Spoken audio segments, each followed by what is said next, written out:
YTN 라디오 이동경 뉴스 정면 승부 3부 시작합니다. 한 주간 사회를 들끓게 한 이슈에 대해 치밀한 법적 근거로 설명해드립니다. 신비한 법률사전 신장식 변호사 최단비 변호사 나왔습니다. 어서 오십시오. 안녕하세요. 네, 안녕하세요. 신장식입니다. 자, 오늘 이야기할 것은 LH 직원들의 땅 투기 의혹인데요. 많은 분들이 공분하고 있습니다. 지금 공분하고 계신데 문제는 현행법상 솜방망이 처벌이다. 근데 더 문제는 이게 법적으로 그런데 이 솜방망이 처벌이라도 할 수 있겠느냐, 뭐 이런 것들이 우리의 목소리가 있어서 좀 걱정인데 그 이야기를 좀 한번 해보도록 하겠습니다. 일단 어제 저희가 인터뷰했을 때는 민변 변호사님하고 인터뷰했을 때는 이거 불법적으로 사들인 땅을 다시 환수할 수도 있다 이렇게 얘기했는데 오늘 또 기사들 나온 거 보니까 불가능하다 이런 얘기도 있더라고요. 어떻게 보세요, 두 분? 먼저 좀 말씀드리면 이게 부패방지법상 보면 업무 처리 중 알게 된 비밀을 이용해서 이득을 취득할 경우 몰수나 추징 조항이 있어요, 있기는. 예. 근데 이게 업무 처리 중 알게 된 비밀을 이용해서 이득을 취득했냐, 이것 자체가 굉장히 엄격한 요건에 해당합니다. 직무 관련성도 있어야 되고요. 지위나 권한을 남용해야 되고 법령을 위반해야 되고 자기 또는 제3자의 이익이 실제로 발생해야 되고 하는, 그러니까 요건이 너무 엄격해요. 예. 그러다 보니까 실제로 몰수 추징까지 갈 수 있겠냐. 그러니까 진성준 의원이 어디 다른 방송에서 인터뷰한 거 보니까 이런 규정이 있기 때문에 이 규정을 잘 적용을 하면 몰수 추징까지 갈 수 있다라고 말씀을 하시는데 규정이 있는 건 맞아요. 근데 요건이 지나치게 엄격하다. 아니 그런 규정을 적용한다고 하더라도 저는 그 정보를 받고 땅을 산 게 아닌데요? 라고 하면 증거를 어떻게 그런 문제도 있잖아요, 현실적으로. 네, 맞습니다. 왜냐하면 이게 업무상 취득한 정보를 이용해서 이제 사적 이익을 추구를 해야 돼요. 부패방지법이라든지 아니면은 LH 직원들에게 적용되는 그런 또 별도의 공공주택 특별법 같은 게 있거든요. 근데 이게 다 관련되어서 공무상 알게 된 그러한 정보를 이용을 해야 되는데 말씀하신 것처럼 이 지역이 오랜 기간 동안 신도시 예정지였어요. 그래서 지금 이 직원들도 내가 이번에 이 3기 신도시와 관련된 정보를 이러한 LH 직원이라는 지위에서 이것을 취득해서 여기에 대해서 투기를 한 것이 아니라 원래 여기가 예정지라고 하는 것, 그리고 민간에서 여기를 개발하기로 한 것은 많이 알려져 있는 사실이다. 그러니까 내가 원래는 처벌을 받으려면은 이러한 업무상 알게 된 정보를 이용해야 되는데 그게 아니다라고 주장할 가능성이 굉장히 높은 거죠. 예. 그 증거를 찾아내기란 또 쉽지 않을 거고요. 만만치 않습니다. 예. 그렇기 때문에 현실적으로 처벌이 가능하겠느냐 이런 얘기가 나온다는 것이죠. 자, 그런데 정치인들이 관련 법을 내놓기 시작한 것 같아요. 어떤 것들이 있습니까? 예. 보니까 더불어민주당 박상혁 의원이 투기이익을 환수하기에 벌금을 금융범죄 같은 경우 이익의 3배에서 5배 정도까지 지금 부과하고 있거든요. 이거 상향하는 개정안.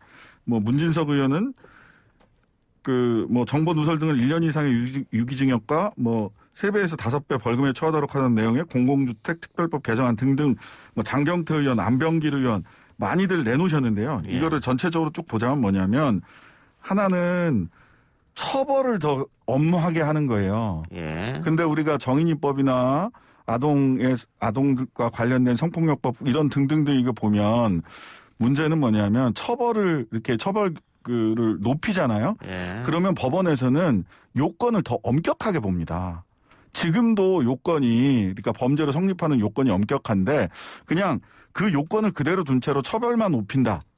이렇게 되면 오히려 법원에서 처벌 가능성은 더 낮아지는 역설이 발생하거든요. 속은 시원할 수 있어요. 이거 한번 걸리기만 하면은 굉장히 엄하게 처벌한다. 이러면 듣는 사람은 속 시원하지만 실제로 법정에서는 인정받기는 더 어려워진다. 범죄로 인정받기가. 이런 역설이 있어서 이것까지를 고려해서 국회에서 법안이 좀 논의됐으면 좋겠어요. 예. 자, 어쨌든 문 대통령이 발본색원하라고 했고 총리도 일벌 100개 해야 된다고 얘기를 했습니다. 청와대까지 전수조사해라 이런 대통령의 지시가 있었는데 이게 전수조사를 하면 지금 LH 직원 뭐 10여 명 나온 것보다 훨씬 많은 이와 비슷한 사례 똑같지는 않더라도 네. 나올 가능성이 상당히 높아 보여요. 네, 그러니까 일단 LH 직원 또 그리고 배우자 가족뿐만 아니라 직계 존속까지도 다 이제 조사를 하겠다라는 것이고요. 여기에 더해서 지방자치단체와 관련되어서도 이제 조사를 하겠다. 또 말씀하신 것처럼 뭐 청와대 전 직원과 가족들 대상을 조사하겠다인데 지금 알려진 거는 LH 직원들뿐만 아니라 관련돼서 이제 이 뭐 공무원들도 많다라는 거예요. 근데 이제 네. 이것을 지금 LH 관련되어서는 이 국토부에서 관련된 자료들이 있고 이제 어떠한 전산 시스템이 있다라는 겁니다. 예. 그래서 거기에서 좀 찾기가 쉽겠지만 과연 지방자치단체 같은 경우에는 이것에 대해서 직원을 어느 범위를 가지고 조사를 할 것인가. 예를 들면은 이 신도시와 관련된 업무를 하는 직원들도 있지만 아닌 직원들도 있잖아요. 예. 이러한 범위를 어디까지 할 것인가. 또 여기에 대해서 어떠한 절차를 가지고 할 것인가. 이러한 지금 논란들도 있습니다. 예. 어디에 집중을 해서 좀 봐야 되는지를 봐야 되는데요. LH 직원들은 지금 뭐 어제 오늘 얘기를 좀 취재를 해보니까 그 토지 취득, 부동산 취득과 관련된 모든 정보를 신고하는 것으로 다 그 정보 동의서 서약서를 다 받아갔다고 해요. 그래서 아마 LH 직원은 그렇게 하면 금방 찾아질 건데 LH 직원 중에서도 사실은 이번에도 뭐 그쪽에서도 변명을 하고 있습니다만 보상과나 이런 데가 아니라 실제 선을 긋는 지구지정 계획을 실제로 작성하는 쪽. 그 다음에 이 지구지정 계획 도면을 지자체와 국토부는 보게 되거든요. 여기와 연관돼 있는 분들. 사실은 LH 직원들보다 어찌 보면 지구지정 도면을 직접 확인하고 정책을 추진하는 국토부나 지자체에 더 많은 이걸 전수조사를 하면 거기서 더 많이 나올 수 있어요, 오히려. 선 긋는 사람이 중요합니다. 실제로. 그래요. 국가에 도둑이 너무 많다. 그렇죠. 이런 생각도 드는데. 자, 뭐 국무총리실에서 하느냐 감사원에서 하느냐 있었는데 지금 경찰 국가수사본부에서 수사한다 이런 얘기가 있던데요. 네, 그러니까 이게 이제 네. 단순히 예를 들면 이제 국토부 내에서 이걸 조사를 한다 그러니까 국토부 조사라는 것이 아, 과연 그거는 제대로 예, 된 믿을 수 제대로 된 없죠. 처벌을 예. 하겠느냐. 예. 근데 그때 이제 변창은 장관 얘기한 게 우리한테 자료들이 있으니까 우리가 하겠다라는 예. 것인데 말씀하신 것처럼 믿을 수가 없죠. 그리고 제대로 된 조사가 되겠느냐. 그러니까 결국은 이게 지금 아까 앞서 제일 처음에 처벌 예가 나왔지만 처벌을 할 수 있는 부분들도 있기 때문에 지금은 경찰이라든지 국가수사본부에서 직접 수사에 나선다 이러한 얘기들이 나오고 있습니다. 국가수사본부장이 임명이 됐습니까? 아직 추천만 하는 걸로 알고 있는데. 예, 저도 추천만 돼 있는 걸로 알고 있는데요. 예. 일단 뭐 업무를 시작을 한다고 하는데 이제 지나고 나면 이제 국가수사본부에서도 하겠지만 이 검찰에서 직접 하겠다 이렇게 나설 수도 있어요. 예. 그 검찰의 직접 수사권 부경방대 공선에서 부패, 경제 방산, 대형 참사, 공직자 선거 중에서 이제 부패 예. 범죄로 인지를 해서 예. 검찰에서 직접 나설 수도 가능성도 있다. 예. 예. 이렇게 보입니다. 예. 근데 국가수사본부에서 나서면 이게 창설되고 첫 수사니까 뭔가 또 성과를 이게, 내려고. 예, 결과를 내놓으려고 또 굉장히 열심히 하겠네요. 예, 열심히 할 겁니다. 이거 결과 제대로 못 내놓으면 검찰에서 봐라 부패 범죄는 우리가 잘한다 이래가지고 가져갈 수 있어요. 그러니까 알겠습니다. 좀 지켜보기로 하고요. 자, 한쪽에서는 이 신도시 3기 신도시 예정지 취소해라. 근데 이게 가능하겠습니까? 두 분 어떻게 보세요? 신장식 변호사님부터. 저는 이거는 쉽지 않아 보이는데. 예. 예. 자, 최남희 변호사님. 저도 이거 쉽지 않을 것 같아요. 왜냐하면 이게 지금 신도시 예정과 관련되어서는 지금 우리나라 부동산 정책에 대해서 중요한 것으로 지금 정부에서 발표를 한 것이고 예. 지금 이 신도시 예정과 관련된 그 행정 자체가 잘못된 건 아니거든요. 예. 그 안에서 LH 직원들의 일부의 일탈이기 때문에 이 일부 일탈을 가지고 행정소송까지 해서 신도시 예정지를 취소하는 것은 법원에서도 좀 받아들이긴 어려워 보입니다. 행정소송 중에서도요 도시계획 변경하는 소송이 굉장히 어려운 소송입니다. 예. 원래. 쉬워 보이지는 않는다. 두 분의 공통된 의견이었고요. 다른 이야기 좀 해보죠. 군 복무 중 성전환 수술을 받았다가 강제 전역 처분을 받은 변희수 전 하사. 극단적 선택을 한 것 같습니다. 네, 그러니까 이 3일 육군에 따르면은 이 변전 하사가 이 극단적인 선택을 한 것 같은 안타까운 소식이 예. 있었다라고 하는데 변전하사 이제 많이들 기억하실 거예요. 예, 예. 2010년도에 기갑병과 전차 승무 특기를 이제 임관을 해서 부사관으로 복무를 하고 있었는데 군 임무 수행에는 아무 문제가 없었습니다. 예. 정책성과 관련돼서 갈등을 겪고 2019년도에 국외휴가 승인을 얻어서 이제 성전환 수술을 받고 돌아왔어요. 그런데 이제 이 군에서는 이제는 더 이상 군에서 복무를 할 수 없다 이렇게 얘기를 했고요. 하지만 최철원 변호사는 군복무 지속 희망을 했는데 결국은 이제 의무조사를 받아서 군병원이 심신장애 상급 판정을 내리고 군에서 더 이상 머물 수가 없었던 예. 상황입니다. 그러니까 변호사가 아마 윗선에 보고를 하고 이제 휴가를 얻어서 수술한 것 같은데 네, 그랬죠. 예, 남군에서 이제 여군으로 옮기려고. 근데 군에서 안 된다. 강제 전역 당한 사건이잖아요. 그래서 지금 한참 소송 중일 때 이런 선택을 했는데 일단 우리 법에 어떻게 돼 있습니까? 성 전환자는 군복무하면 안 됩니까? 강제 전역 해야 되는 겁니까? 아니요, 그렇지 않습니다. 법문에 성전환을 이유로 군복무를 금지한 법률은 없습니다. 다만 어떻게 지금까지 그러니까 입대하는 사람들도 그렇고요. 입대할 때도 성전환자가 있을 수 있잖아요. 이런 분들에게 전부 다 사실은 심신장애 판정을 합니다. 정신적 질환이 있다라고 해서 성주체성 장애 심지어는 이렇게까지 얘기를 했다가 최근에는 뭐 성별 불일치 용어로 바꾸기는 했습니다마는 용어를 바꾸는 것과 관계없이 트랜스젠더들이 입대를 한다거나 또는 이렇게 변호사처럼 군 복무 중에 성별을 정정한 경우 자기 성별을 찾아갔다라고 그분들은 이렇게 얘기를 하시는데 예. 실제 자기 성별을 찾아간 경우 심신장애로 취급을 해요. 예. 그래서 심신장애가 심각해서 군복무를 더 이상 할 수 없다. 이런 식으로 판단을 하는 거거든요. 입대하는 분들도 마찬가지입니다, 사실. 예, 알겠습니다. 자, 아까 저희가 국가수사본부장 추천만 하지 않았냐고 그랬는데 2월 26일 날 문재인 대통령이 남구준 국가수사본부장을 임명을 했었네요. 네. 아이고. 예. 네. 추천을 했고 대통령이 재가를 하는 그렇게 됐습니다. 자, 정정해 드렸고. 자, 최 변호사님, 네. 아까 제가 소송 중이라고 네. 했잖아요. 근데 이제 당사자가 사망해버렸는데 이 소송은 어떻게 되는 겁니까? 그러니까 이제 변 전화사가 전역 결정이 부당하다. 예, 난 예. 다시 이제 복귀하고 싶다라고 행정소송을 했고요. 예. 이게 이제 다음 달에 변론 준비 기일이 있을 예정이었어요. 예. 이제 변론 준비 기일은 변론의 쟁점을 미리 이제 정리하는 그런 단계인데 예. 당사자가 이제 사망을 했잖아요. 예. 그러니까 이게 일종의 예를 들면 해고를 했으면 해고가 무효다 이런 소송이거든요. 예. 그러니까 그 당사자가 없어지면 사실 이 소송은 의미가 없는 거예요. 아. 해고가 무효다라고 해도 복귀할 수 있는 당사자가 없잖아요. 그래서 예. 원칙은 이제 이 당사자가 없으면 이 소송이 더 이상 하지 않는 소의 이익이 없다라고 보는 건데 사실 의미 있는 재판입니다. 그래요? 그렇죠. 왜냐하면 네. 이제 성전환자라든지 성정체성에 대해서 다른 이제 입장을 가지고 있는 사람들에 대해서도 군인으로 복무할 수 있는 상황을 가질 수 있는 이런 의미 있는 재판일 수 있기 때문에 같은 일이 반복될 수 있으니까요. 그렇죠. 예. 그래서 이제 법원에서 어떤 의미 있는 뭐 판단을 내릴 여지도 있고 이제 소송이 계속되는 여부 상관없이 아니면 이제 상속인들 예를 들면 이제는 변전환자 같은 경우에는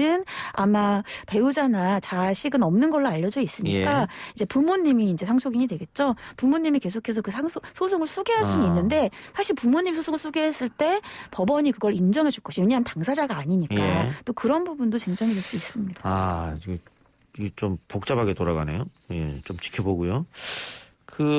신 변호사님, 이게 네네. 피우진 중령 전 국가보훈처장이죠? 피우진 국가보훈처장도 결국은 소송을 통해서 승소하지 않았나요? 비슷한 사건이 있어서. 그렇습니다. 이게 뭐 성별 정정은 아니지만 우리 피우진 전 중령 전 국가보훈처장이죠. 저는 뭐 중령인 시절에 한번 뵀었는데 유방암으로 양쪽 유방을 제거했어요. 근데 유방 상실을 군은 심신장애로 보고 강제 전역시켰거든요. 이건 좀 심하죠. 예. 그런데 이제 법원이 그래가지고 이제 피우진 전 처장 같은 경우도 소송을 하게 됐고 그때 이제 책도 써서 여군은 초콜릿을 좋아하지 않는다 이런 책도 쓰셨었는데 수술 후에도 현역으로 복무하는데 장애가 없다 이렇게 해서 법원은 피우진 전 처장의 손을 들어줬죠. 그래서 너무나 당연한 결정 같네요. 예, 2008년 5월에 군에 복귀했었습니다. 그래 뭐 군인권센터 같은 경우가 이 일도 이번에 변전환사 장례도 다 주관을 해서 치렀는데 여기서는 뭐 여성 유방과 남성 성기 손실을 군인으로서의 전투력과 이게 무슨 상관이 있는 거냐. 의학적으로나 뭐 근거가 없다. 그래서 소위 정상성이라는 것을 딱 틀에 박아서 규정해 놓고서 사람은 정상이다 아니다. 그것도 심지어는 뭐 유방의 상실 또는 남성 성기의 상실 이거를 비정상 그다음에 전투력의 상실 또는 심신장애 이렇게 보는 거는 사실 사회적 상식에서는 좀 받아들이기 어렵죠. 예. 그나마 우리 군이 그래도 조금 진일보 했네요. 그러면 이제 피우진 중령의 예를 봤을 때는 그나마. 그것도 뭐 스스로 진일보 한 건 아니고요. 법원이 그렇게 하지 마세요 하니까 이제 예. 진일보 할 수밖에 없었죠. 예.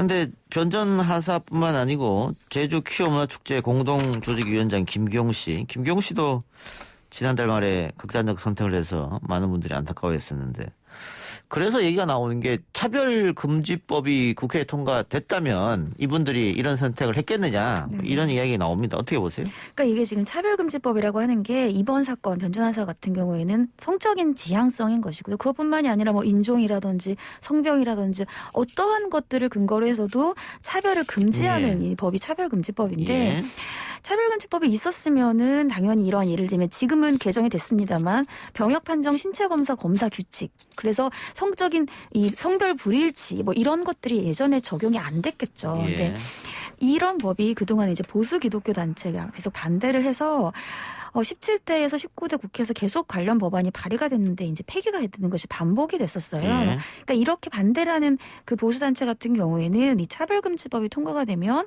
동성애를 조장한다 뭐 이러한 이유로 반대를 하고 있는데 현재 이제 장혜영 정의당 의원이 6월에 발의를 한 상태이거든요. 차별금지법을. 근데 이것도 법사위에 계류가 되어 있는 상태입니다.